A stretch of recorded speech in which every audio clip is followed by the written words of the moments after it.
So welcome, everyone. We are now recording, so welcome, we are live. This is the second in a series of webinars that are focused on Canada. I'd like to acknowledge Dubai FDI for putting these webinars together. The one today is focused on logistics, which is fantastic, and we had one last week which was focused on healthcare. I would also like to thank CBC Dubai and True North for being the technical producers for this, and my colleagues in other business councils, which is Canada UAE Business Council, CBC Abu Dhabi, CBC Dubai and True North, and the Canada Arab Business Council. So for us and logistics, one probably didn't pay, I know I didn't pay very much attention to logistics until it became very important during COVID and the pandemic. So I'm very excited to hear the panelists and for all of those who really kept us stable and focused with the products that we have become used to over the number of years. So I look forward to that. Also, I would like to thank, just before I introduce Nick, you'll see a poll come up. So please answer that poll. It's something that's important to us as we're putting on these webinars. So with that, the moderator today is Nick Humphrey. Nick is a partner of the international law firm Kennedy's, and he leads the aviation, trade, and transport practice in the Middle East. Nick is originally from Australia, but he's been based in Dubai for the last 10 years. During his time in the Middle East, Nick has worked in-house at the Emirates Group as a principal lawyer of Donata's global ground handling and cargo operations, and as senior legal counsel at Defense Logistics Provider Supreme Group, where he oversaw the provision of all air, sea, and land supply chain operations for the International Security Assistance Forum and U.S. forces in Afghanistan and other logistics supports for the UN across Africa. So with that, I will turn it over to Nick. Thank you, Kathy.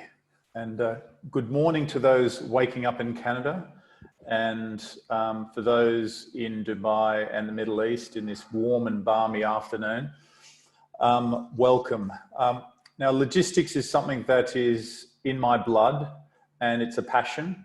And I'm really pleased to say that today we have some of the leading logistics professionals in the Middle East and the UAE to hopefully provide you with, for those listening who are looking to invest in the UAE, some comfort and ideas of what you can do and where you can do it.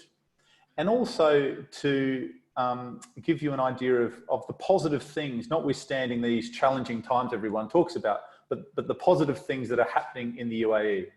Now, the UAE is geographically placed in a prime location to serve a large portion of the world, both in air supply and by sea.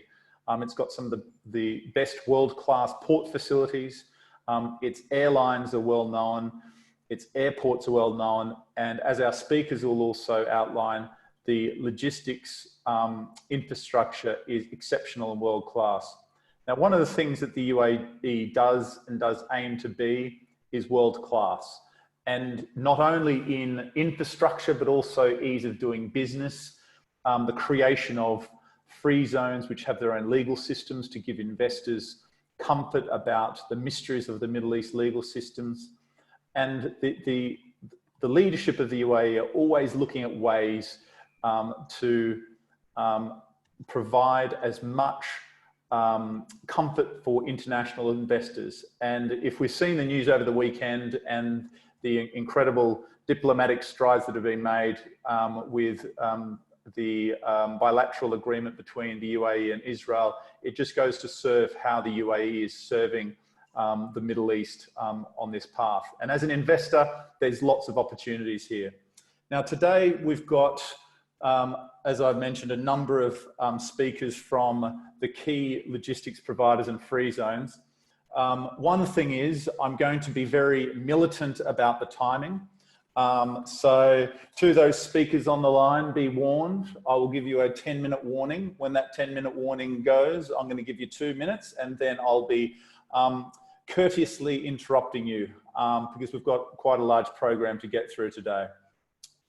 Now, we were going to have a keynote speak and address from the CEO of Dubai FDI, which is one of the partners in providing this webinar today, His Excellency Farhad Al-Gougawi. Now, unfortunately, he has been unable to attend today because of some very urgent needs. However, we are very lucky to have an advisor to Dubai FDI, Mr. Al Hinton, who will be delivering his keynote speech. Without much more to say on that, passing over to Al to provide the keynote speak. Thank you very much, Nick. And thank you to the CBC, both Dubai and Abu Dhabi, the Canada Arab Business Council, and the Canada UAE Business Council. Ladies and gentlemen, thank you very much for joining us today for this discussion on the partnership opportunities in Dubai's logistics sector and how Canadian businesses and investors can benefit. Logistics is a key component of the Dubai government's strategic growth plan. We have made continuous investments in multimodal facilities and infrastructure over decades. Today, Dubai is acknowledged as a vital global logistics hub. Dubai has played an important role in ensuring smooth supply chain management during COVID-19. This includes humanitarian aid and shipments of essential goods to locations that need them the most. To give you a comprehensive picture of the opportunities in Dubai's logistics sector, representatives from Dubai South, the Aviation and Logistics Economic Zone, Dubai Airport Free Zone, Jebel Ali Free Zone, and Emirates Sky Cargo Canada are on the program and will present the Dubai advantage and the city's preparedness for inviting investments into this sector. Ladies and gentlemen, the UAE and Canada have a strong bilateral trade partnership, which has grown to 1.7 billion Canadian dollars in 2019. This is an increase of 2.5% from 2018. Canadian FDI in Dubai was more than 1 billion Canadian dollars between 2015 and 2018. The UAE is the top trading partner in the Middle East and North Africa. It is also among Canada's largest investors. The UAE is home to more than 150 Canadian brands and over 40,000 Canadians. Canada is the second largest export market in North America. The UAE has a global reputation of being a diverse, stable, and secure economy. Dubai is the city of the future and has an established gateway to the region for global businesses. Your presence in the UAE ensures seamless access to a market of 2.4 billion consumers in the Middle East, Africa, South Asia, and the CIS. With its mature and growing infrastructure, Dubai is a global hub for trade and investment flows. For this reason, more than 60% of the Fortune 1000 companies have established a presence in Dubai. Ladies and gentlemen, the UAE ranks 11th globally on the latest World Bank Logistics Performance Index, improving 2 positions from the previous report. The UAE also leads the MENA region on this ranking. Distributors, retail chains, and e-commerce businesses that operate in the wider region rely on our excellent logistics and warehousing infrastructure for exports. This in turn helps create revenue opportunities for international businesses. In early August, it was announced that Dubai continues to be among the world's top 5 destinations for the maritime industry in the International Shipping Center Development Index. For the 3rd consecutive year, Dubai is ranked ahead of Rotterdam, Hamburg, New York, and Tokyo. Development in the logistics sector is an important goal in Dubai's Industrial Strategy 2030. Our integrated free zones, investments in infrastructure, and fast-growing e-commerce industry are driving growth. Dubai offers strong reasons to invest in its logistics sector, with infrastructure that includes the 10th largest port globally, the world's busiest airport for international passengers, one of the world's largest airline networks, Emirates Airline with over 150 global destinations, an ultra-modern highway system connecting neighboring countries, and climate-controlled 3PL warehousing facilities. Logistics has been identified as a key growth driver in the Dubai Plan 2021. The logistics landscape in Dubai undergoes a rapid upgrade to continue being among the finest in the world in preparation for Expo coming up next year. The UAE government continues to invest in logistics through its spend on infrastructure such as ports and roads. The federal budget for 2020 has allocated $2.7 billion or 14% of the budget to infrastructure and economic resource development. The logistics sector gross output reached $60 billion in 2018, and its contribution to the country's GDP is projected to increase to 8% by 2021. We are fully prepared for Dubai's logistics sector to play a fundamental role in the post-COVID global economy recovery. The government of Dubai has factored this into its recovery strategy. Logistics continues to be one of the most attractive business areas in Dubai. Our team at Dubai FDI are always available to assist you in any way possible to ensure that your investment process in Dubai is seamless. Thank you for your time and attention. And back to our moderator. Thank you so much, Al, for that input, and please all the best to His Excellency. Thank you. Now, just moving along, it's actually coincides quite well, hearing first from Dubai FDI and then moving on to Dubai exports. The next speaker I'd like to introduce is His Excellency Sayed Al Awadi, who is the CEO of Dubai Exports. Now, His Excellency holds various, I thought I'd spend a lot of time at university. His Excellency has done a lot of study in engineering and business administration, but is also a very experienced businessman in both the private and public sector. His Excellency will be providing a snapshot on the Dubai exports. Over to you, and hope you're well this afternoon, Your Excellency. Thank you, Nick. Good morning, everybody, and welcome to this event today, where we shall be discussing the opportunities in Dubai logistics sector. I also hope to discuss how Dubai can be your gateway to the wider region, and how businesses and investors worldwide, and particularly those from Canada, can capitalize on the huge opportunities. Before I look at the logistics sector and the opportunities, I'd like to discuss the trade landscape in Dubai that will support the sector and its growth into the wider region. Non-oil external trade last year grew by 19% in volume, from 91 million tons in 2018 to reach 109 million tons in 2019. The re-export rose by a record 48% to reach 17 million tons, while export rose by 45% to 19 million tons, and imports grew by 9% to 72 million tons. In terms of value, Dubai external trade surged 6% to 1.371 trillion dirhams from 1.299 trillion in 2018. Export skyrocketed 22% to reach around 155 billion. The exports grew by 4% to around 420 billion. And imports rose by 3% to 796 billion.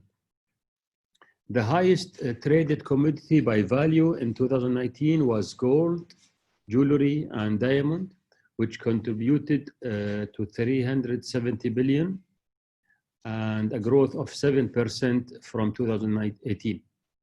China remained Dubai's largest trading partner, contributing to 150 billion. India was the second biggest trading partner, contributing to around 135 billion. followed by the USA with 77.7 billion and Switzerland 60 billion.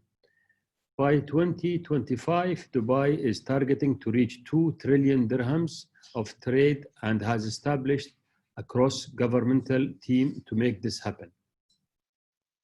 Dubai is currently the third largest re-export market globally and the largest for certain commodities such as fruits and vegetables. Our sister agency, Business Registration and Licensing, BRL, last month produced a report that showed Dubai has 1,938 companies in this sector. Interestingly, this sector has trading links across the entire globe and therefore able to supply every single type and most varieties of fresh fruits and vegetables. Therefore, it is no surprise that the sector accounts for about 15 billion dirhams of trade and is expected to grow at a cumulative average growth rate of 9.93% during the projected period 2020-2025. There are further 557 companies in the field of dried nuts and fruits. This has been a traditional trading sector in the Emirate, and many of these companies can trace their beginnings to the early 1960s. We have companies in the sector that are major buyers of dried, processed, and unprocessed nuts and fruits. Just 3 nuts, namely almonds, pistachio, and walnut, account for 2.3 billion dirhams of trade. Dubai also plans to become the largest market for dried nuts. One of our members is planning to establish the largest nut processing operation globally. My colleagues today will talk more about Dubai's trade in tea, but I would like to briefly state how from its inception in 2005, it has facilitated the trade of over 320 million kilos. Building on the success of this operation, the DMCC Coffee Center was launched in 2019, the first of its kind facility in the Middle East, with the view to transform Dubai into a new global hub for the coffee trade. The DMCC Coffee Center supports the coffee industry from crop to cup and caters to farmers, exporters, traders, roasters, retailers alike. In a short space of time, Dubai has become a major player in the global trade of tea and coffee. 60% of the tea re-exported is from Dubai, and this shows how the sector has gained strength. Dubai has grown to become a significant player in the trade of fresh flowers, and second to the Netherlands. The trade in fresh flowers involves an intricate and delicately balanced supply chain of workers, farmers, wholesalers, airlines, and in some cases cargo ships, traders, florists, and supermarkets before the consumer is able to smell their sweet scent. This sector uses the latest in technology and techniques so that the produce can be transported from farm to store within 24 to 48 hours. The sector is heavily reliant on time, and every additional day spent transporting leads to an estimated loss of 15%. Further, the sector needs to ensure that the final product reaches the consumer so that the flowers stay fresh for a further 12 to 15 days. Dubai has shown that it is able to source a multiple of varieties across from North America, Central America, Asia, Africa, and Europe. The biggest growers and exporters are the Netherlands, Ecuador, Colombia, Kenya, and Ethiopia. Roses, carnations, lilies are the most popular blooms. One of the fastest growing segments of the worldwide food industry is halal food, which is no longer a niche segment, but mainstream. The question that arises is how can Muslim consumers be assured that the product they consume is thoroughly halal and in accordance with Islamic principles? The halal practice is not just applied during the manufacturing stage, but extends throughout the supply chain. The modern Muslim consumer wants to be assured that the product is halal from point of production to the point of consumer purchase. Halal logistics is currently a niche segment in the supply chain management, but it is, you know, it is a chance to grow. Essentially, halal logistics is the process of managing the procurement, movement, storage, and material handling, parts of livestock and semi-finished inventory, both food and non-food, through the organization and the supply chain in compliance with general principle of Sharia law. Dubai external trade of pharmaceutical and medical supplies were worth around 21.8 billion in 2019, imports around 16.5, exports 90, and re-export 4.7. So in terms of volume, Dubai trade made around 144,000 tons. As the COVID-19 pandemic has clearly shown that pharmaceutical and medical supplies are very strategic goods, Dubai pharmaceutical market is rapidly expanding. And with the prevalence of chronic lifestyle disease in the region, such as obesity and diabetes. Further, the sector has developed medical tourism that contributes to its growth.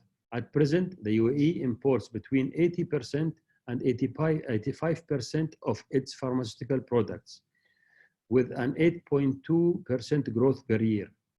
Dubai also produces pharmaceuticals and established Dubai Science Park to support the sector. The growth of this sector gives rise to logistics in pharmaceutical, which is unique in that it seeks to optimize effectiveness rather than efficiency. Pharmaceutical logistics market is expected to grow at a cumulative average growth rate of roughly 9.2% over the next 5 years. Here, I would like to add that Dubai serves as a region hub for the pharmaceutical firms in the sub-Indian continent who use the current infrastructure to re-export to Africa. One of the initiatives that Dubai Exports has been leading is the Dubai Industrial Strategy 2030, which aims at making Dubai an international hub for knowledge-based innovation and sustainable industrial activities. The Dubai Industrial Strategy has identified 6 industrial subsectors, namely aerospace, maritime, pharmaceutical, medical equipment, aluminum and fabricated metal, fast-moving consumables, and machinery equipment. 75 strategic initiatives have been identified to transform Dubai into international hub for knowledge-based innovation and sustainable industrial activities. The strategy will have significant impact on Dubai's economy towards 2030, leading to a lot of increase. I just shorted this point. Needless to say that the growth of the industrial sector will also increase the demand for logistics to bring in raw materials and take out finished products. There is no denying that the recent months have dramatically changed the way that we do business. Going forward, we see more regional logistics hub to deal with single source dependencies and create flexible and adaptable supply chain network. They will be supported by regional manufacturing and assembly. We also believe that there will be greater automation and use of AI in logistics, bringing down cost and providing greater flexibility. One of the things that COVID has made companies realize is that logistics is not behind the scenes function, but a prime driver of the company business. This, along with e-commerce, which again has witnessed a dramatic increase over the last few months. 8 years growth took place in 12 weeks. We will surely huge opportunities for all players in the logistics sector, right down to that focusing on the last mile delivery. I strongly suggest that you become an integral part of Dubai's future. Our team at Dubai Exports, along with our government partners, is ready to help you in any manner required. As I conclude, I would like to thank organizer of this webinar and thank you, our audience, for your time. Thank you very much. Thank you so much, Your Excellency, for giving an incredible snapshot of what's happening. I didn't realize so much coffee was coming through Dubai, which gives me a lot of hope. Now, I believe that there is going to be a video that we're going to all see. But before we move to the video, for those attendees listening in, there should be a poll that will appear on your screen. Now, the poll asks various questions, and it will be really helpful, particularly to see how the stakeholders who are involved today and also the respective business councils can help you in looking at opportunities in the UAE. So I'd really be grateful if you could complete that poll. And just moving on, and I believe there's now a video.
I think that little video showed a snapshot of some of the exciting developments that continue to grow in the UAE.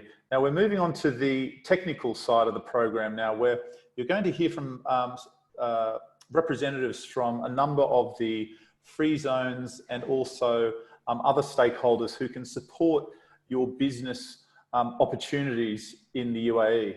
Now the first is Jamal Maghroub, who's a Senior Director of Sales at the Dubai Airport Free Zone Authority. Now you're going to hear also, there's a reference to JAFZA. We're in the land of acronyms. So that JAFZA is the Dubai Airport Free Zone Authority, which is conveniently located on the Dubai Airport, on the backside of the Dubai Airport. And it is a very large logistics base, which is well supported by the cargo operations at Dubai Airport. But it also does a lot of other things, which I'm sure that Jamal will be able to give you some insights in. So without much more to say, over to you, Jamal. Good morning and good afternoon in Dubai. Thank you, Nick. As you said, Dubai and Dubai Airport Free Zone has a lot to offer for Canadian companies who want to start in Dubai. In brief, we will start with a video that will show you the whole cycle of JAFZA, and after the video, I'll be doing a short presentation explaining a few things of the core things that JAFZA does, how to benefit company when they set up in Dubai and Dubai Airport Free Zone.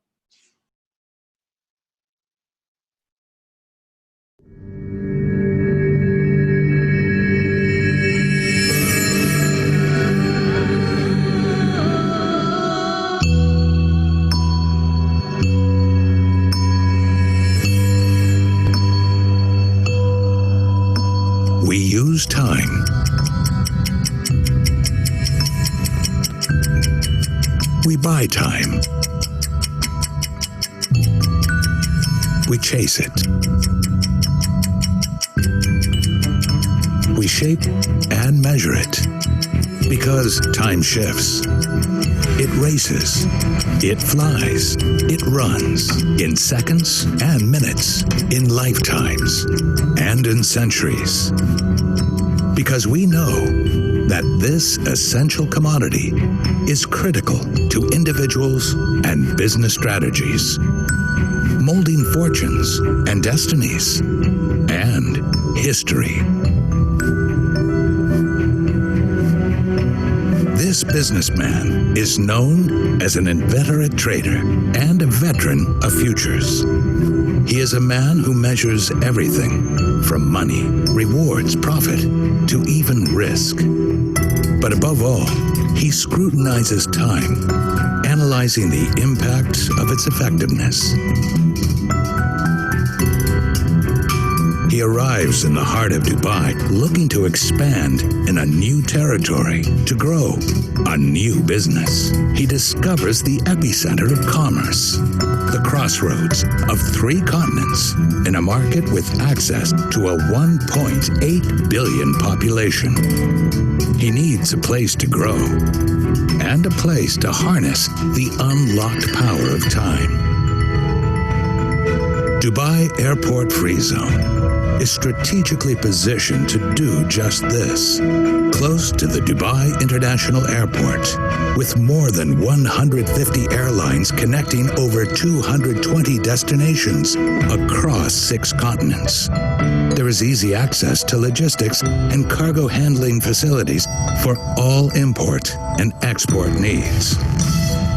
Dubai Airport Free Zone rents light industrial units that can be utilized as warehouses for storage, distribution, assembly, and even light production.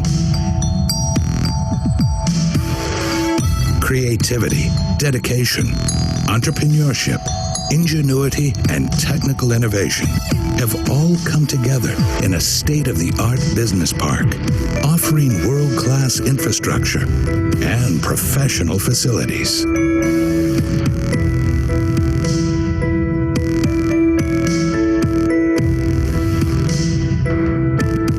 Over 200 multinationals and close to 100 Fortune 500 companies from various sectors have established themselves in a distinguished community. This esteemed cluster of companies allows for the expansion and exploration of new business opportunities within a vibrant and growing economic ecosystem.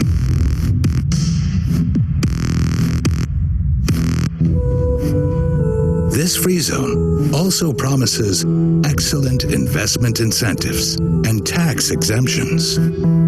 Dubai Airport Free Zone is a gateway to government departments and customs. Clients can customize their work environment with the finest interiors.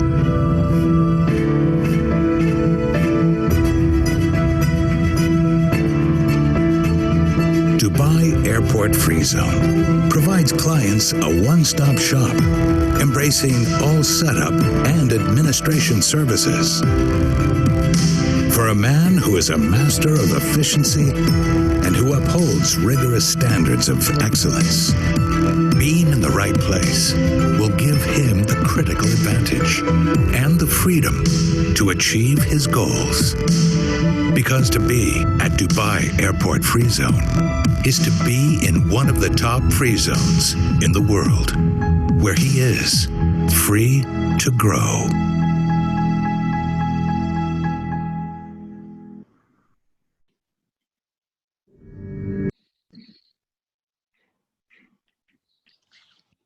As everybody's seen the video, that is basically the video that shows you from A to Z, the operation side of JAFZA.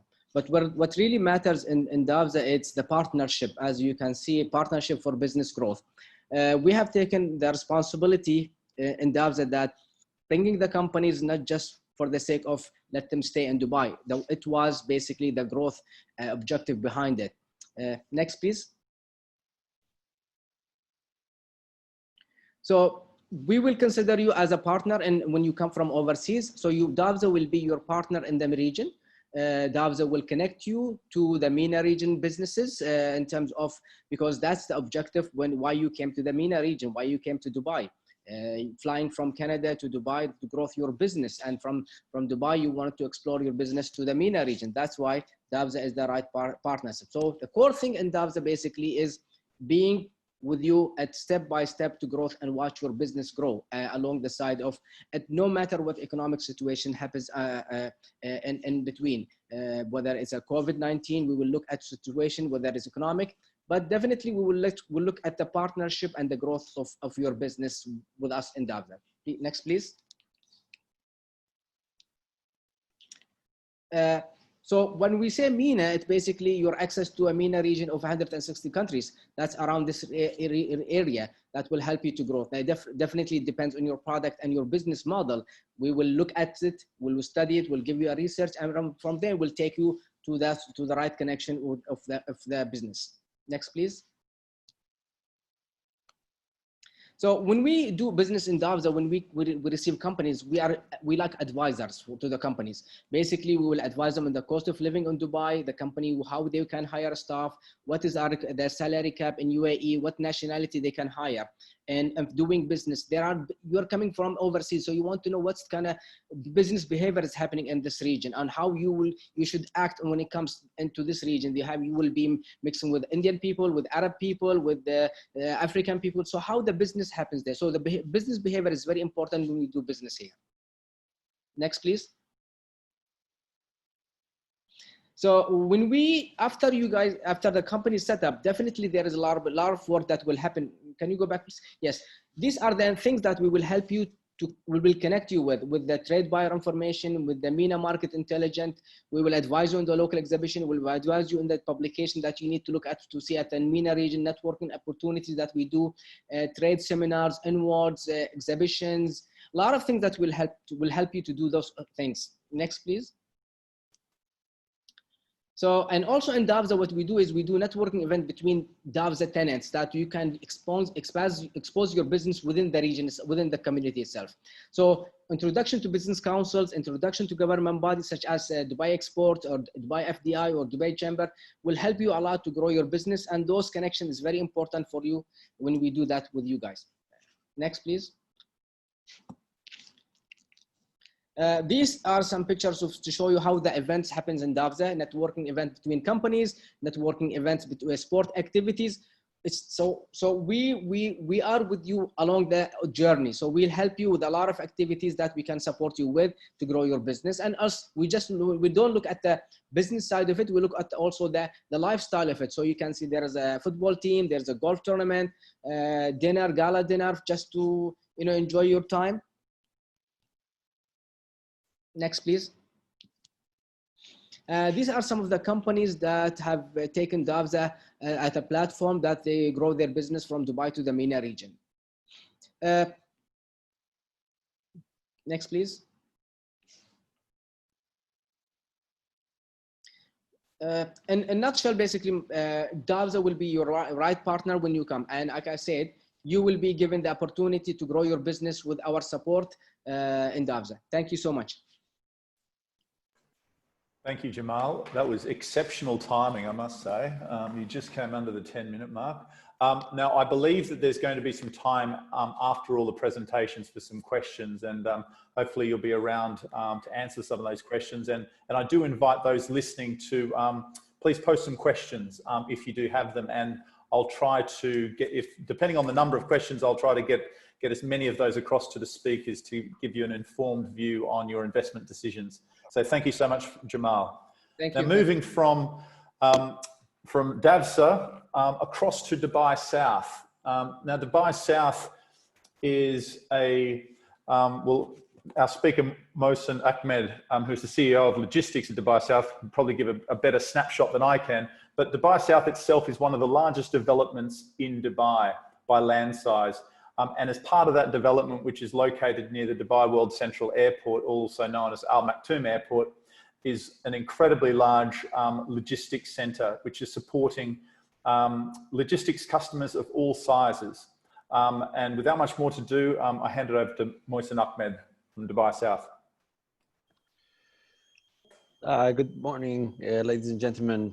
Good afternoon for the folks in Dubai. Thank you, Nick, for the introduction. Appreciate it. For those, I think we jumped from, like Nick mentioned, we jumped from the north of Dubai to the south area of Dubai.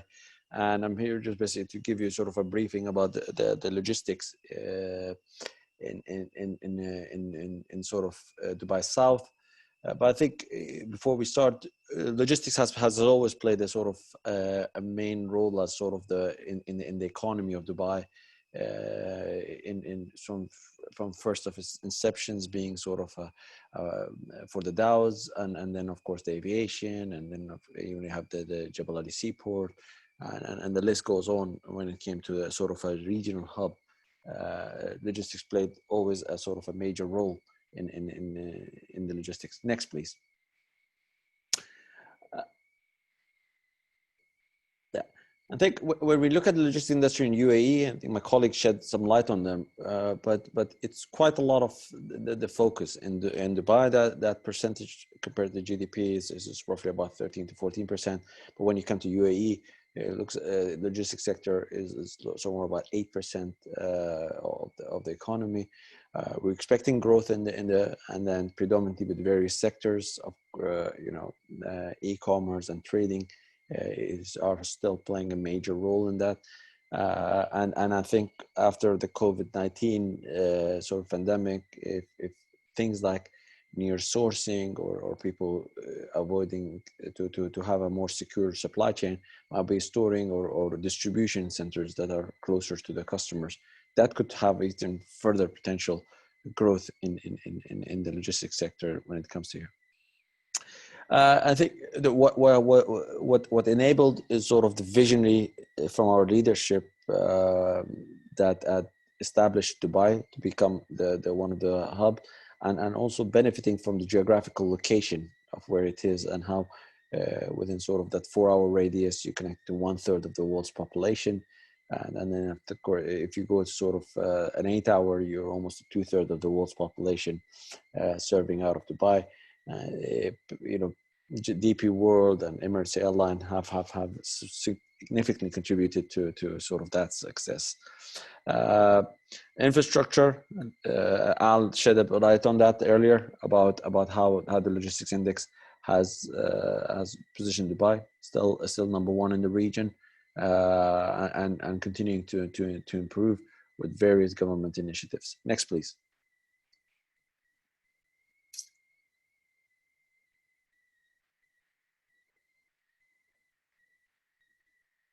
Next, please. Yeah. For Dubai South, for people that are not familiar, it's where the new airport is being developed. The heart of this project is the airport, which we've got Al Maktoum International, or DWC as the code for the airport. With it, you've got 7 other entities that represent. It is the home where the expo will be next year. That has been postponed, so it's to sort of October 2021. We've got real estate aspect of it, where there's a freeholder where people live and sort of go to work. And we sort of have 2 distinguished free zone, which is sort of focused purely on logistics, as sort of the logistics district. And then we have another sort of a unique free zone in the region, not just in UAE. Is the Mohammed bin Rashid Aerospace Hub, which is predominantly designed to take care of maintenance and training and private jet operation out of Al Maktoum International. And you will see a sort of an icon there where it says Easy Dubai. I'll come into details to explain that, how we are tackling or sort of how we're supporting the e-commerce trade. Next, please. When we looked at logistics for Dubai and we addressed it, traditionally we were under sort of the EMEA, sort of Europe, Middle East, Africa region as a country. And then we interviewed quite a large number of CEOs or sort of chief supply chain officers at very multinational, and we realized that there wasn't much focus. We've started this journey roughly about 12 years ago. is how do we change that EMEA to sort of MENASA region of sort of Middle East, North Africa, and Southeast Asia. Predominantly that's the region that Dubai serves sort of by far the best for that region.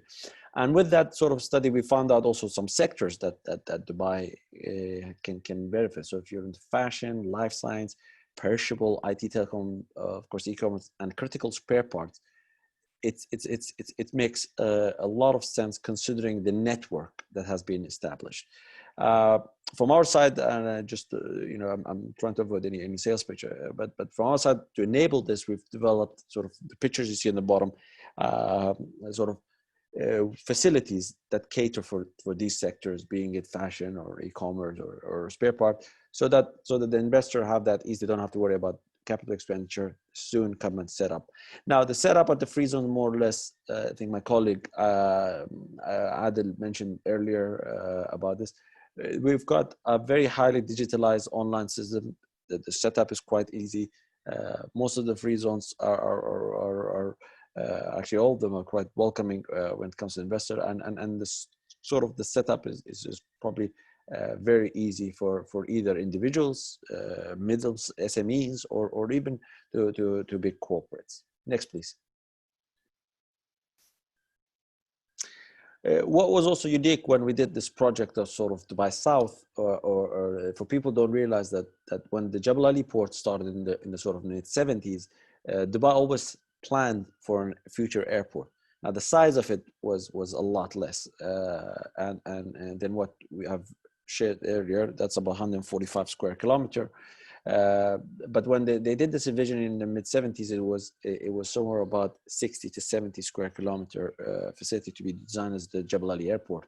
Then over time that was developed and then became to what we know today as Dubai South. But what was unique about that is how we connected the Jebel Ali port to the airport with what we're calling as the Dubai Logistics Corridor. And that allowed the sort of from Jebel Ali port all the way to Al Maktoum International, an area of about 200,000 square meters between us and my colleague who's going to be speaking later, JAFZA. And it enabled a very fast logistics movement between seaport to airport. And Sea Air has always been sort of one of the selling proposition of Dubai with the network and also the position they have in the region. Next, please. I'm going to come a bit into sort of the e-commerce side of the business, Easy Dubai. Next. Easy Dubai was something that we established roughly about January of 2019. And we looked at, okay, e-commerce is a growing business. How do we engage? And it was inaugurated by His Highness Sheikh Mohammed, who is the ruler of Dubai and the Prime Minister of UAE.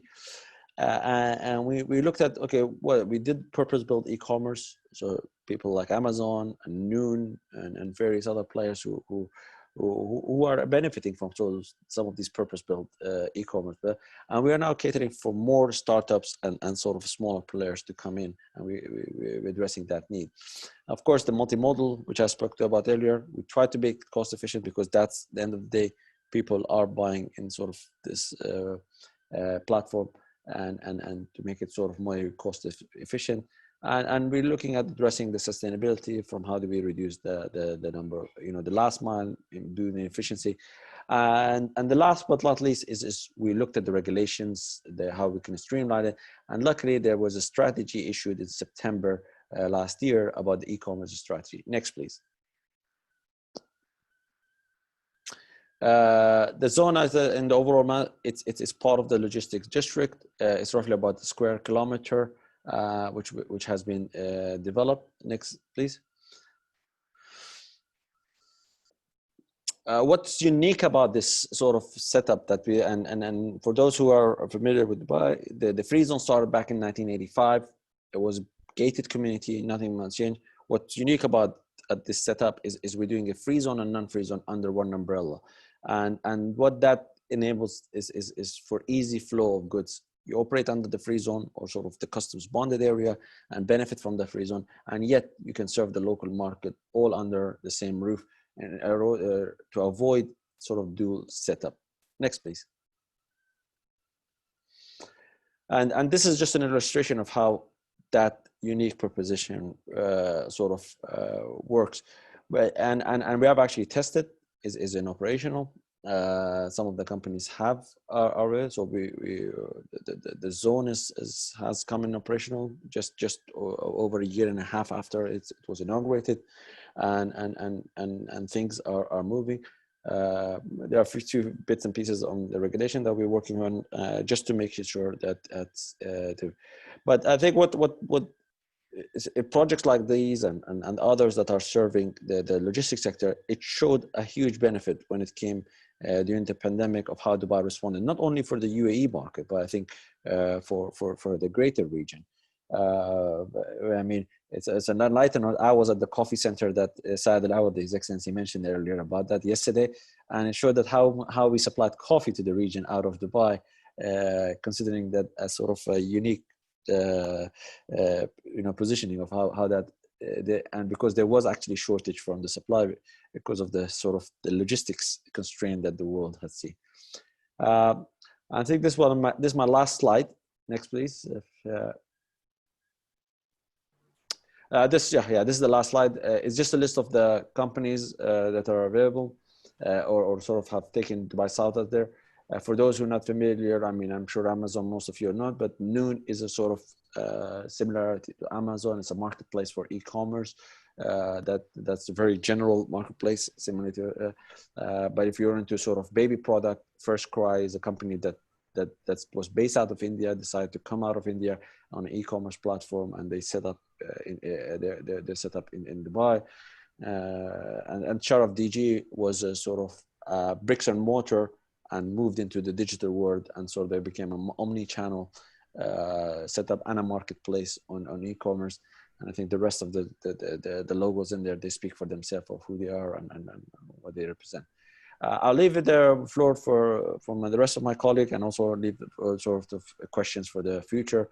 And I'm sure Faisal will have a lot more to share than I do, and he's quite dynamic. Thank you very much. Thank you so much, Mohsen. And one thing, when you do have a question, I'm going to ask you something for those listening in today on how Dubai South is supporting UAE's initiatives on food security, which I think is really unique with what Dubai South is doing. But I'll get back to that later. Sure, Nick, I'm sure. Thank you. Thanks. So now we're getting in the car and we're driving about 10 minutes towards the coastline. And the map that Mohsen showed earlier was of the Jebel Ali port. And within the Jebel Ali port, that's known as the Jebel Ali Free Zone, or another acronym, which is JAFZA. To talk us through what JAFZA does and how it can support your investment needs is Faisal Jazm, who's the Senior Manager Sales at JAFZA. Over to you, Faisal. Thank you so much, Nick. It's a pleasure to be here. It's a pleasure to be here and present to you all. It's great that they put Mohsen behind me, because I guess it's a good segue into what I'm going to be presenting. So can we go to the next slide, please? And the one after that. Perfect. So when we talk about JAFZA is part of a wider group, the DP World Group. So we're in 40 countries around the world, more than 80 ports and terminals, with a few, as you could see, dotted there as well in Canada. And we have a variety of companies as well, supporting companies in the UAE region in order to enable, which is what our motto is, enabling global trade. So this is where we have Dubai Trade, we have Smart Solution Logistics, which are our logistical and our digital platform. We have multiple economic zones as well in Dubai. We have multiple ports, and we have World Security. So this is really to bring all the clients and everything together to facilitate trade and to facilitate logistics. People don't really appreciate logistics the way they should. This was especially evident in terms of appreciation, in terms of value add during the pandemic. I mean, logistics really kept us alive. When there was lockdowns, when people couldn't go out, when people were scared to go out, everything could be done from the comfort of their own home through logistics companies. So I always see people in logistics, when we were a kid, we were told about Santa's little helpers. I think when you're grown up, those little helpers are people in logistics. So can we go to the next slide, please?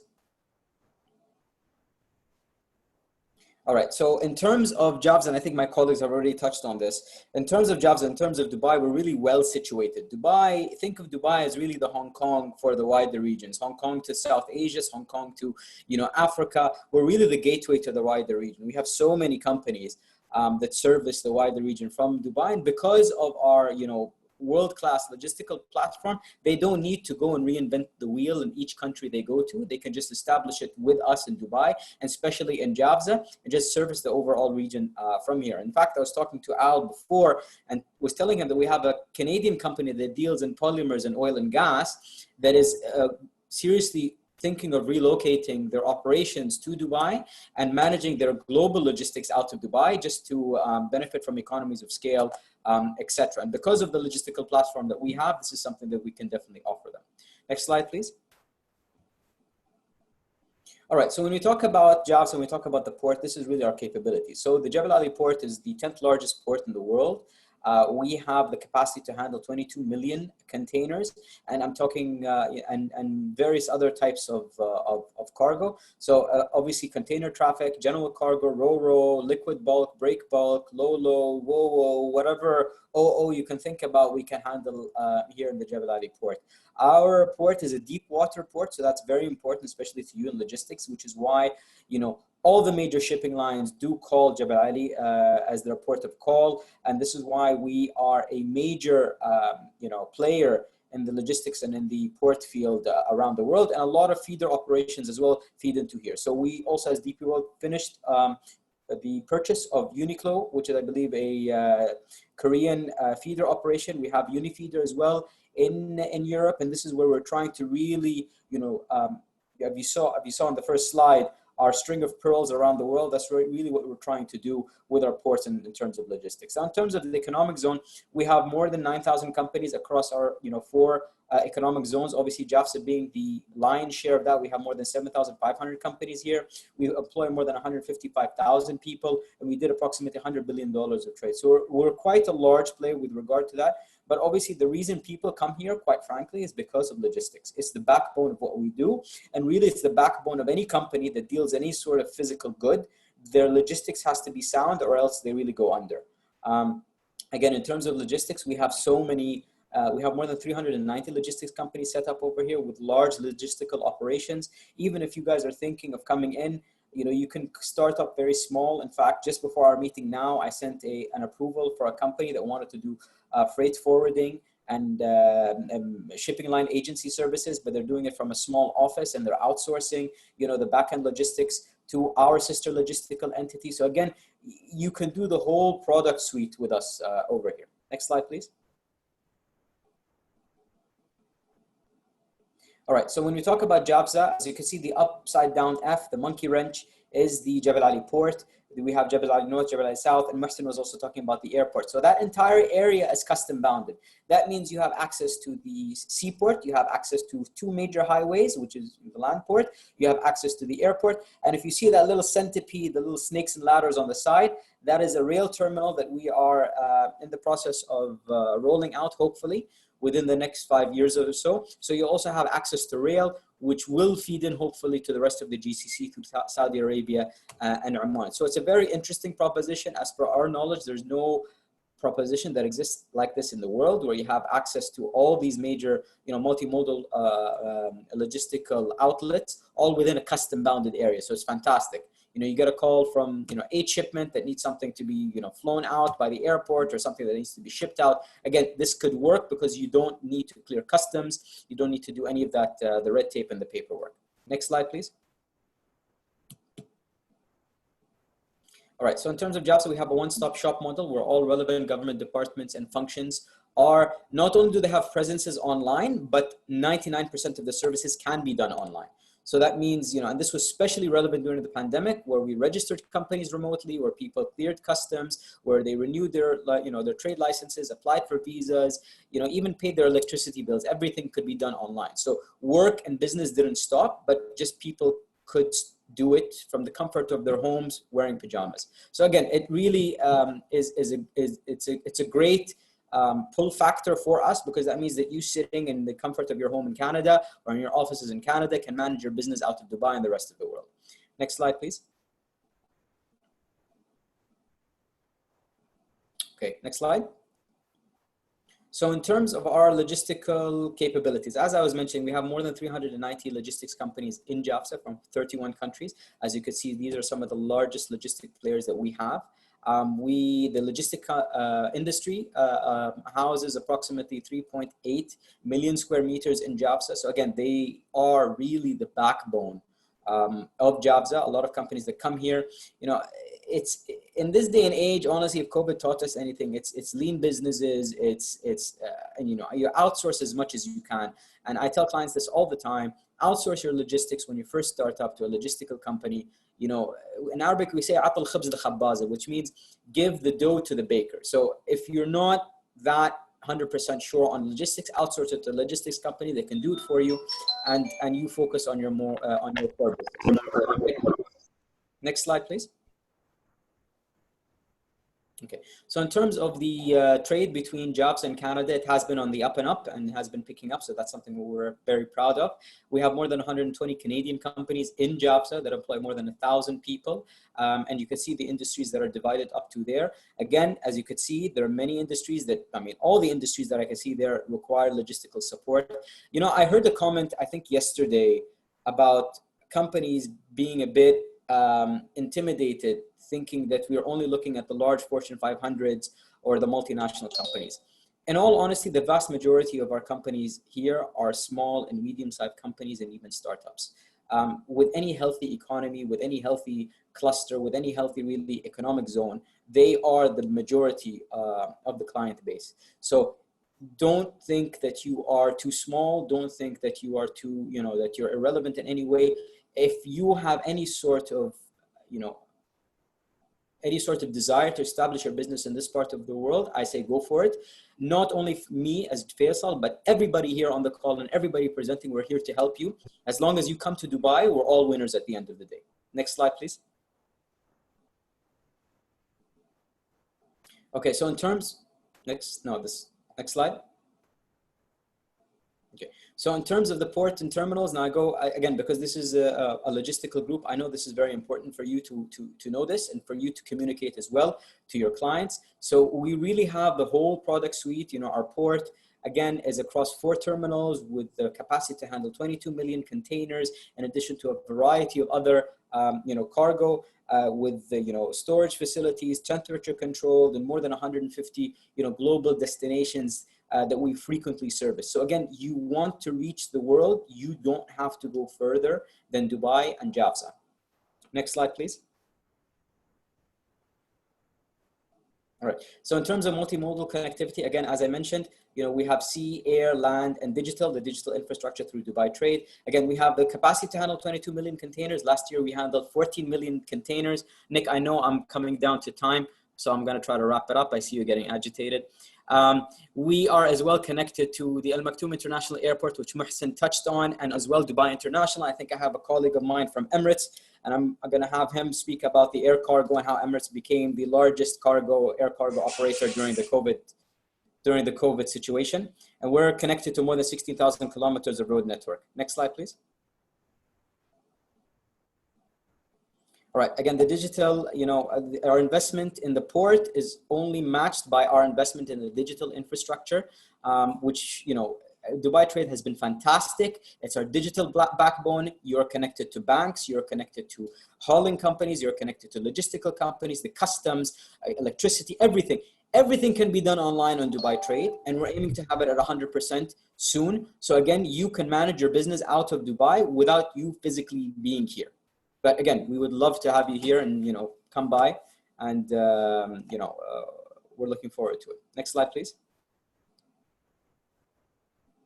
We have as well a very interesting Project India Bridge. So we're heavy investors in India. We have the large logistical platform over there, 6 ports, 13 inland facilities, 2 logistical companies, etc. So if you want to go to India, Dubai is your stepping stone. And if you're in India and you want to come into Dubai, we're your stepping stone. So that, please let us know. We'll keep you and put you in connection with our team on the ground over there. We're working on other bridge projects such as Africa, Latin America, the Far East, etc. Next slide, please. And that's it. Nick, I give the floor to you. Thank you, Faisal. What's wonderful is that even though we're all online, you can still pick up my body language. So Thank you so much. You covered so much in a short period of time, and I'm sure there may be some questions once we finish this technical program. You mentioned Emirates, so as another great segue, we've now got Percy Castellino, who's the cargo manager of Emirates Sky Cargo for Canada, who will join us. Who, as Faisal mentioned, and as we all know, Emirates serves as the backbone of air operations and air cargo for Dubai and broadly for the region. So I now pass it over to Percy to give us a snapshot on what Emirates Sky Cargo is doing in Canada. Thank you, Nick. Hello, everyone. Good morning, Canada, and good afternoon, Dubai. As Nick mentioned, my name and position, I would now move on to the next slide.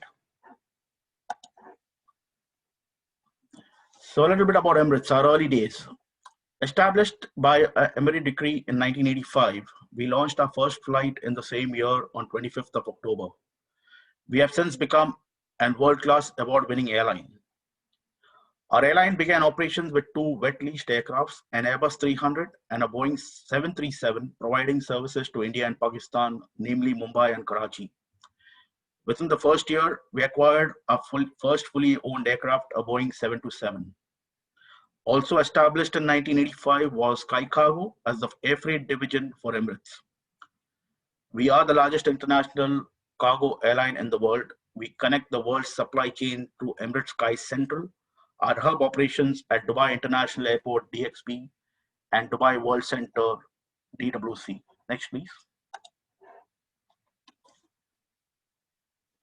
Today, Emirates operates a fleet of over 250 Airbus and Boeing aircrafts. Our reach is unparalleled, a virtual network of over 300 destinations by air, spanning over 80 countries across 6 continents. Is further enhanced by a trucking network that offers unlimited coverage. Our road feeder service extends our global network reach by connecting with offline origin and destination stations and integrating with our flight schedules for optimal connectivity. With an average age of 5 to 10 years, our wide-body fleet of aircrafts are almost the youngest in the world. The Airbus 380 is capable of carrying approximately 8 tons of cargo with a full passenger load, and depending on the version and destination, can carry up to 17 tons of cargo. The Boeing 777 is capable of carrying 21 tons of cargo with a full passenger load. The Boeing 777 freighter is the most environmentally friendly operated aircraft today. Its main deck cargo door can accommodate oversized cargo and is capable of carrying 103 tons of cargo payload with a range of up to 10 hours for a non-stop flight. Part of the Emirates Group includes a Danata joint ventures. Danata is one of the world's largest air service providers, offering ground handling, cargo, and travel services. Established in 1959, the company ensures the aviation industry operates smoothly and efficiently at 127 airports today. At Toronto Airport, we have GTA Danata handling a 50-50 partnership. GTA Danata will also be commencing operations at Vancouver Airport in the next few months. Next slide, please.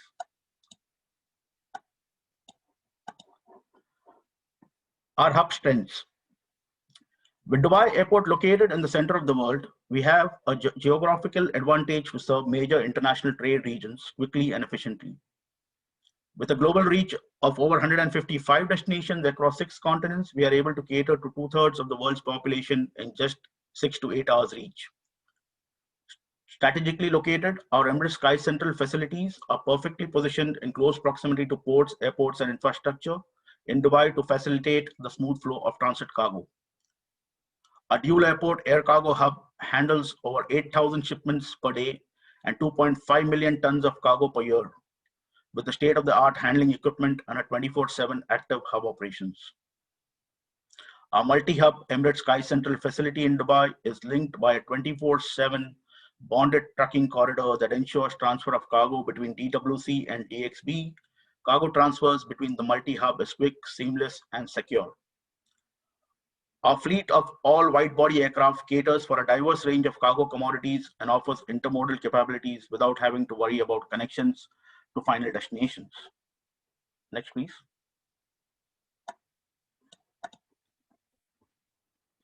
Emirates Sky Central. Maintaining product integrity is our #1 priority. That is why when it comes to perishables and other sensitive non-pharma related commodities, we offer multiple zone temperature control cool chain facilities with the state-of-the-art equipment. We ensure a seamless cool chain handling with temperature ranges of -18 centigrade to 2 to 8 degrees centigrade and 15 to 25 degrees centigrade, right throughout the transportation process. At Emirates Sky Central, we have invested in a dedicated 24/7 cargo operations control center to monitor the status of your shipments in real time. By closely monitoring the schedules of our planes and trucks, we are able to take corrective measures at any point of the journey to ensure your goods are delivered on time every time. Our extensive range of ULD containers and specialized equipment is ready to handle any shipments, no matter the size, shape, or the handling requirement. Sky Central DXB is home to our passenger fleet. Next, please. Coming to Sky Central DWC, our MS Sky Central facilities offer integrated screening and custom clearances, as well as on-site police and municipality inspections. This ensures your shipments never leave our facility and is always within our care. With efficiency and optimized workflows at the heart of a design, Emirates Sky Central facilities offer faster movement of freight, setting new standards for safety and speed. Sky Central DWC is the home of our freighter fleet. Some of the salient features are listed on the slides. Next, please. The Emirates Sky Pharma facility. Emirates Sky Pharma is our purpose-built facility dedicated exclusively for handling of temperature-sensitive pharmaceutical shipments. The annual output capacity is 175,000 tons. Emirates Sky Pharma has been certified by Bureau Veritas under the EU Good Distribution Practice Guidelines, generally called as GDP, on medicinal products for human use. This makes it the world's first and largest multi-airport hub to become GDP compliant. Our certification is a testament to the strict guidelines we adhere to throughout the shipment journey. Your pharmaceutical products are in safe hands. Different pharmaceutical products need to be stored in appropriate temperature ranges. To make sure your pharmaceutical cargo remains in a stable environment at all times, we've configured 2 discrete temperature zones within our Emirates Sky Pharma facility. That is 2 to 8 for cool and 15 to 25 for control room temperature, generally known as CRT. With the operations at Dubai International DXB and Dubai World Center DWC, linked by a dedicated 24/7 bonded and refrigerated trucking service, Emirates Sky Pharma offers over 8,800 meters square of temperature control space dedicated to pharma shipments. Emirates Pharma Plus products uses innovative cool dollies to deliver extra protection during RAM transfers. State-of-the-art passive insulation maintains temperatures within 2 to 20 degrees Celsius range. Next, please.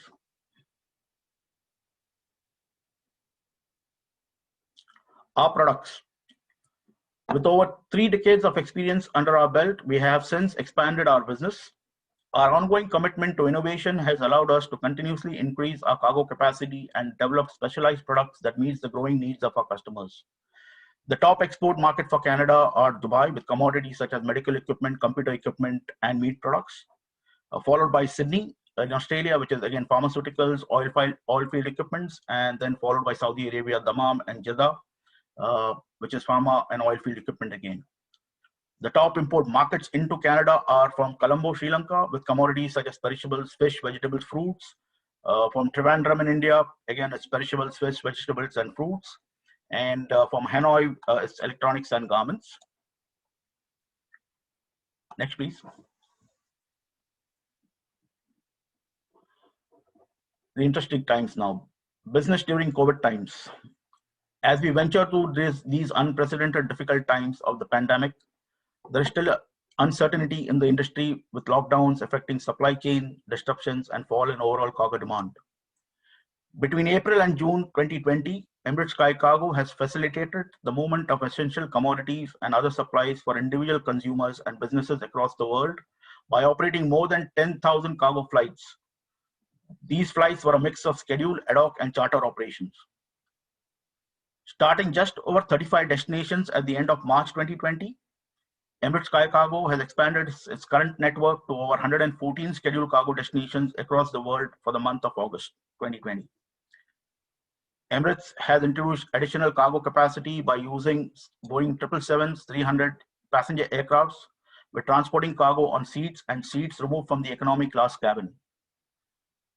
From the end of May until this week, we have operated 19 Boeing 777 passenger aircrafts as cargo only to cater to the inbound cargo demands for Canada. We have recommenced operating 5 passenger flights a week to Toronto. The equipment has been changed this week from a Boeing 777 to a 380. We also have the ability to connect cargo from offline points in Canada, namely Vancouver, Edmonton, Calgary, Winnipeg, Halifax, with our interline partner CargoJet. In addition, oversized cargo can be routed via Chicago on dedicated road feeder services, or commonly known as trucks. Next, please. That comes to my last slide, which is Emirates Connecting the World. Our global journey continues. Thank you. Thank you so much, Percy. It's wonderful to hear that the A380 is back in operations into Canada. We know there's far too many of those birds that are parked at the moment, and hopefully it's a sign of some positive things to come. Yes. And also, you know, I was going to ask you, but I outlined particularly the response for the cargo team at Emirates to the COVID demands. I'm sure it's been very demanding on you and your colleagues. So thank you so much for your time. Now, moving on to the last presentation of our technical slides and presentations is from the partner of this webinar series, Dubai FDI, Mr. Waleed Mahoon, who's the manager of the promotions department, who's going to be providing a presentation on the Dubai advantage, why invest in Dubai and how Dubai FDI can help you and your needs. Over to you, Waleed. Thank you, Nick. Good morning, everyone in Canada. Good evening to my colleague here in Dubai. It's truly given me a great pleasure to be part of this webinar today. So we'll move to the next slide, please. Dubai has a diversity economy, which Dubai GDP contribution of 2019, as it shows on this slide, it goes majority to wholesales and retail trade, which cover 26.6% of the total GDP, following by that 12.8% for the storage and transportation. Talking about the logistics sector contribution to the country GDP is to increase to 8% by 2021. And of course, UAE, specifically Dubai, ranked #1 regionally and #14 globally on the Logistic Performance Index. Next slide, please. Dubai occupied a unique and strategic location in the world. Within 7-hour flight, you are reached to 2.4 billion consumer on the MENA region. Taking an example, India and the UAE, which has over 1,060 flights weekly, which make the ease of the business between the two countries. The deal can be closed within the same day for the both sides of businessmen. Therefore, Dubai has been chosen a hub destination for the international companies in the world. Next slide, please. I believe that my colleague Jassim and my colleague Mohsen has been fully covered about Jebel Ali Free Zone and Dubai South as well.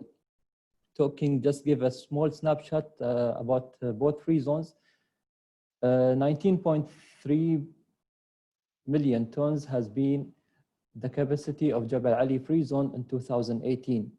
Talking about Dubai South is the first world Aerotopolis targeting 220 million passengers and 12 million tons of cargo. Next slide, please.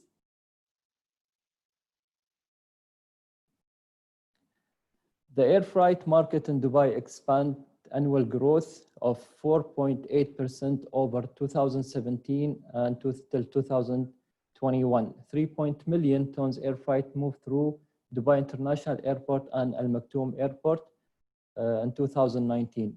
As my colleague Al mentioned on his speech, that Dubai is a location for 140 international flights, which is operated directly from both airports to 260 destinations.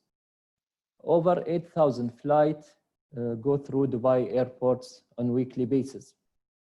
Talking as well about the flights, mentioning our national carriers, Emirates Airlines, which has more than 165 flights or flying to most of the major destinations in the world. Next slide, please.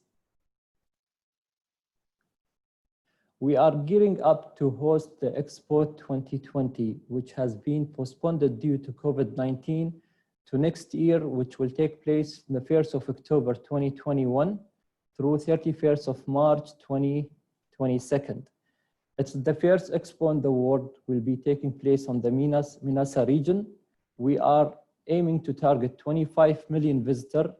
70% of the visitors will be internationally. The theme is Connecting Mind, Creating Future, and the sub-theme Mobility, Sustainability, Opportunity. The Canadian pavilion will fall into Sustainability District, and the theme is Canada, the Future in Mind. Next slide, please.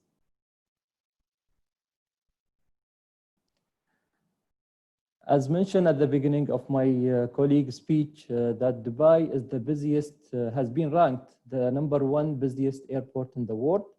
In 2019, Dubai has achieved 100 million passengers through Dubai International Airports. And we are aiming to achieve 100 million by the end of the 2020. Next slide, please.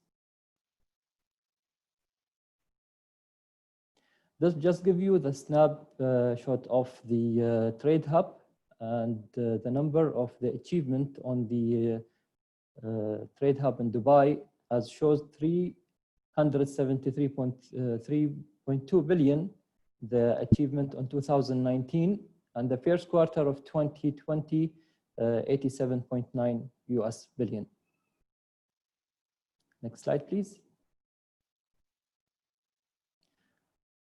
Okay, I've reached to the final slide. I would like to conclude my presentation by thanking everyone today, the stakeholder from Dubai, Mr. Faisal, Muhsin, and Jamal, as well the Canadian Business Council, Nick, Percy, and my colleague, Mr. Al Hinton, for organizing this successful webinar today, and looking forward to receive the questions from the audience. Thank you very much.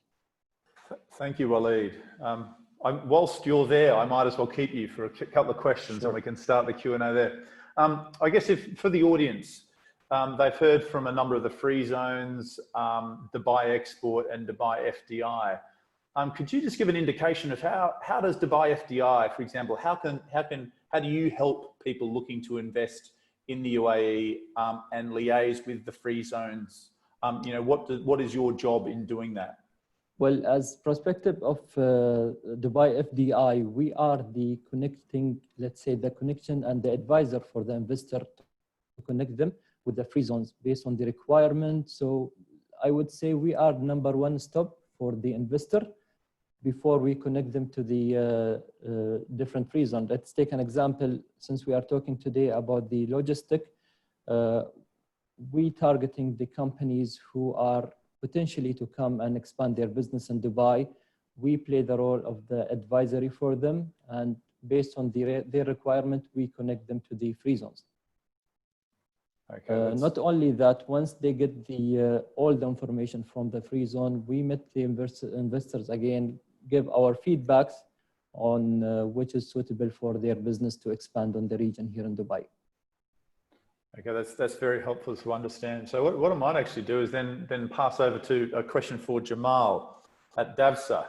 Now, Jamal, you've got the conduit that Dubai FDI has, and someone is recommended to come and talk to JAFZA in setting up a business. Now, just to understand, you know, JAFZA can cater for various sizes of businesses, and there's been one question that we've had about visas, for example. I think people coming to the UAE, if you're going to work here, and you'll need to have a visa. So if you can just explain sort of the size of the business and the sort of, you know, the number of visas that a business can have and the type of businesses you have, because it's not just logistics. I walk around JAFZA and I see, for example, AIG Insurance Company has offices there. People see that as a great place to do business. You don't have to be in the logistics or trade business itself. Thank you, Nick, for the questions. The way we work it in JAFZA, basically, we look at the number of, first we study the business model of the client, and we help them, we decide how many numbers of work permit, we'll call it. It's not a visa, it's basically a work permission for people to work in UAE and to be part of JAFZA. In JAFZA we have a formula. It's 8.5 square meter per person visa, because we want to keep the environment within the offices healthy. So let's say if a person takes a 25 square meter office, it might end up with a 3 visa work permit, I would say. But then he can expand that to, let's say, 5, because he might have a driver, which doesn't require to be in the office, or we might have a salespeople that will end up going out, so the office space doesn't require for them to stay there. So looking at the business model, we help a lot of clients to expand the number of the work permit for them. So the more, but in reality, if the people will host a lot of people, I mean, employee in their offices. So the number of the size of the office has to be bigger in that sense, because we want to keep the healthy environment. We don't want to be congested in a small place, working in environment. So again, I will go back to the working business model that the client has, and from there we'll take it up for the clients. I guess just on that point, one of the benefits that I've always seen with what the free zones can do is how you liaise with other government departments for your free zone companies. If you could just explain how that works. In reality, as you know, the law of UAE, there you have a federal law and you have the free zone law, which makes it easier if you set up a company in the free zone, because you don't have to go under the federal law, which we require to be in touch with the certain ministries. We have in-house, as most of the free zone has, the immigration, I would say, offices there that helps the clients to process their visa, work permit immediately. And also most of the free zone would have the I would say the clinic to do the health checkup for them to fast process also that process of the visas. So basically, any setup in the free zone will be fast, and the work permit to get it for employee in the free zone is fast. So the model of the free zone has been great for most of the businesses, I would say, because most of the government bodies are based on the free zone. On a similar, sorry, I was talking with my mute on. Thanks, Jamal, that was very helpful. Just on a similar theme, but I guess turning to what Dubai South is doing on the innovation front. So Mohsen, I'm in the e-commerce business, and I'm looking to, I'm in innovation. What is it? Because I know Dubai South is really doing some cutting edge stuff. Why go to Dubai South if I'm looking to establish an e-commerce platform? Thanks, Nick. Well, I mean, where we came in, we established the Easy Dubai zone, part of the Dubai South, is to cater for the e-commerce. And when we looked at e-commerce, we said, okay, what are the challenges? Obviously, setting up license and registration if you're sort of an expat and you wanted that 100% ownership, that's something that we have addressed. We enable businesses. In fact, we are giving for e-commerce the licensing free of charge for 1 year to establish. We also established sort of the freelance. People want to go into that sort of businesses again. Okay, in general, but we also we work with the e-commerce side of it.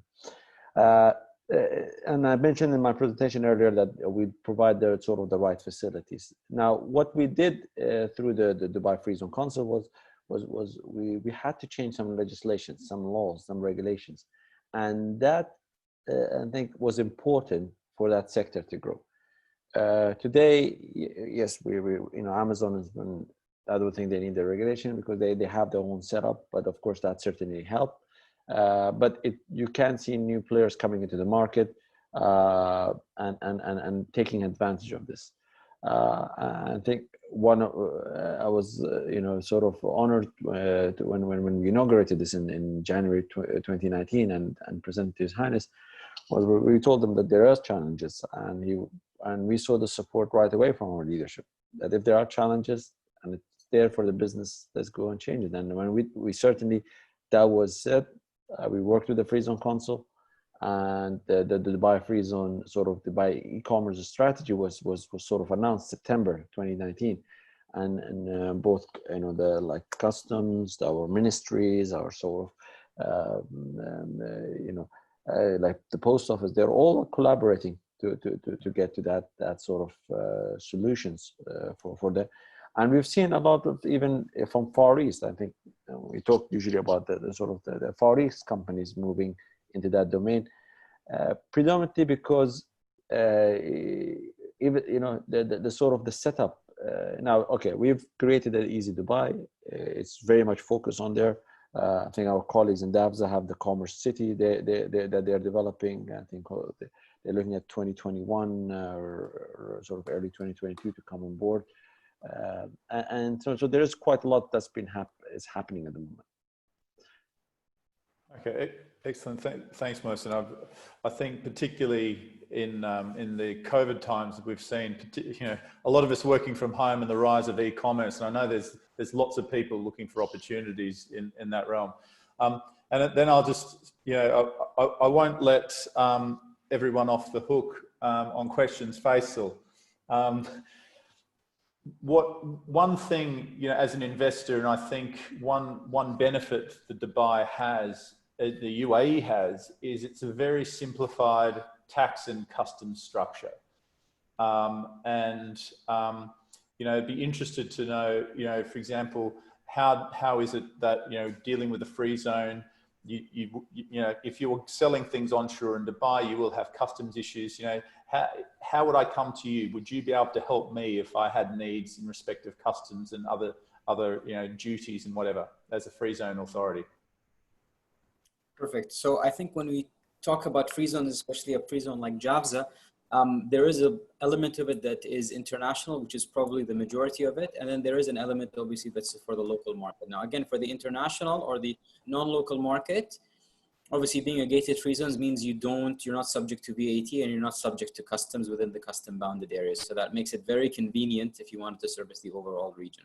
Now, in terms of accessing the local market, again, this is where logistical companies come in. They've helped facilitate it for companies that want to access the local market. Now, if you have any sort of issues with regard to customs, with regard to, you know, policies, procedures, even permits from the different authorities, such as, you know, the municipality, etc., we can definitely help and assist with that. Again, our dedicated colleagues in the call center and our team, our colleagues in Dubai Trade are fantastic with that regard.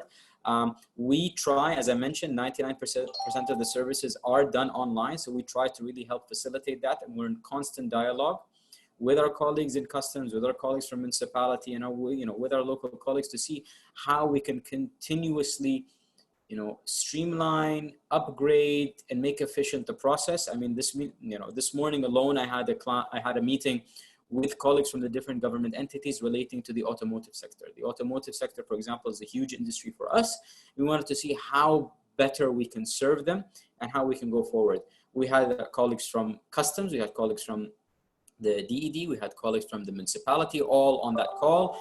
And we heard from, you know, the top clients over here, the ones that move a lot of volume, what is their main concern and, you know, what challenges they face and how we can address them. So I don't want to say that we have a flow chart of things that we do. What I want you guys to leave with is that we have a very open attitude and dialogue, and basically you come in, let's see how we can help you. We're very solutions based and solutions oriented. So that, if in a nutshell, if I were to boil down Dubai, it's solutions oriented. It's in a conductive business environment. Thank you. I think that's a perfect way to close the Q&A, because we have run short of time. And I do really thank all the speakers. You know, for those, Percy, for waking up early in the morning to come and do the presentation. To those of you who are, the sun is setting in Dubai a little bit past 6. So we're just moving then over to the chairman of the Canadian Business Council of Dubai, Ruda, who is going to give some closing remarks. So otherwise, I thank all the speakers and all the attendees for listening today. Over to Ruda. Good evening or good morning to everyone. Thank you to all of our speakers for their presentations. They were truly excellent and quite enlightening, particularly to me as someone who doesn't operate in the logistics space on a full-time basis. You know, I've been in Dubai since 1996. And one thing that I have always been struck by is Dubai's commitment to logistics and to being a trade hub. This has been evident to me over the last 24 years. And it has been evident in the history of Dubai ever since its founding as a small trading outpost in the 1970s, all the way through today when it's trading in the trillions of dollars and the millions of tons and the millions of containers. And the investments by the government in the sector continue, and they are remarkable. The biggest investments during the early days were, of course, in ports, and those investments have continued through the creation of JAFZA and DAFZA and Dubai South, and in particular into all of their digitization efforts. I can speak from personal experience. During the lockdown, I run an automotive company, and what I was impressed by is how easily we were able to deal with our customers inside JAFZA and DAFZA during the lockdown because they were so thoroughly digitized. It's fair to say that no matter which other industries are in focus in Dubai's very dynamic economy at any given time, trade has and will always remain front and center. Dubai's performance and Dubai performs at a high level in a lot of sectors, but when it comes to trade and logistics, Dubai is without a doubt a top 5 player, and I'm sure Al will say that it's a top 3 player in the world. And in fact, I think that the GDP numbers in some respects understate that. I think that the slide said that the trade and logistics sector occupies about 8 or 18% of GDP, but that doesn't fully reflect the degree to which the whole energy of the city is oriented towards the sector. What I think truly sets Dubai apart is not just the logistics infrastructure, which is of course of primary interest to everyone here, but what I find amazing about Dubai as a logistics hub is the degree to which the city is competitively positioned as an anchor to the wider region. It incorporates half the world's population. You will be amazed by how many of the world's leading companies have their regional logistics hubs here.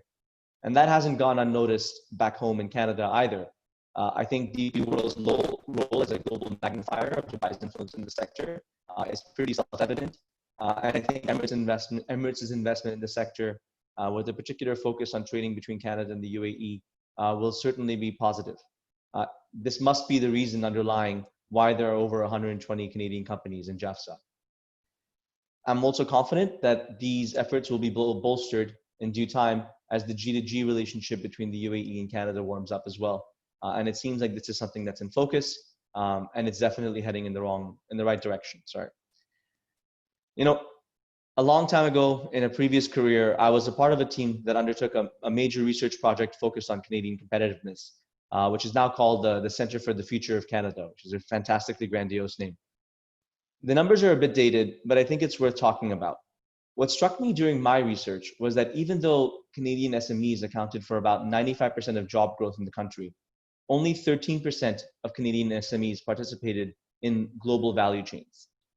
That research also found that the companies who did take part in these global value chains, what the report classified as the courageous companies, generally experienced higher rates of revenue growth and employment growth during that time. Similarly, in the same vein, the research found that part of the reason for the lack of focus on global value chains is twofold. Number one, when most Canadian businessmen or SMEs wake up in the morning and they think about exports, their primary focus tends to be on the US. And on top of that, Canadian business culture is a little bit risk averse. And so I understand, and I say this as someone who runs an SME, that the notion of exporting products and getting into a logistics hub all halfway across the world can be intimidating. But if there's one place in the world to which you will look in order to minimize that risk and in order to have an excellent starting point for your global operation, that is Dubai. A core takeaway for all of our participants in Canada should be that this process does not need to be so intimidating. There is not only a highly sophisticated team of logistics providers, FDI advisors, and other professional service providers to help us here. There's also an incredible constellation of Canadian business councils and Canadian business organizations to help you. Whether that's in the form of helping you create linkages across the ocean through the Canada Arab Business Council and the Canada UAE Business Council, or helping you create linkages within the UAE itself through the Canadian Business Council in Abu Dhabi and through us at the Canadian Business Council in Dubai. And by the way, I would be remiss if I didn't do a shameless plug if you are interested in establishing your network here in the UAE, you should definitely consider an offshore membership with the Canadian Business Council. It is very cost effective, and we are very good at it. And the benefit of all of this network establishing is that everyone you deal with will be Canadian, which means that they will be very friendly. And creating these relationships can go a long way towards alleviating some of the scariness of international trade. In fact, feel free to email me personally if you have any questions or concerns in that regard. I would like to take this chance to thank His Excellency Fahad Al-Gargawi and His Excellency Said Al-Awadi, as well as Mohsen Ahmed, Jamal Maghroob, Faisal Jassim, Walid Marhoon, Percy Castellina, and of course, Al Hinton for their excellent presentations. And last but not least, I'd like to thank our intrepid moderator, Nick Humphrey. I would also like to thank our partners at the Canada Arab Business Council and the Canada UAE Business Council, as well as the Canadian Business Council in Abu Dhabi. Lastly, and in fact, quite opposite to the least, I'd like to thank our team at the Canadian Business Council in Dubai for putting this together. I think that they've done a fantastic job. Thank you all for participating today. Thank you to the presenters. And I hope all of you have a fantastic day if you're in Canada and a fantastic evening if you are based in the UAE.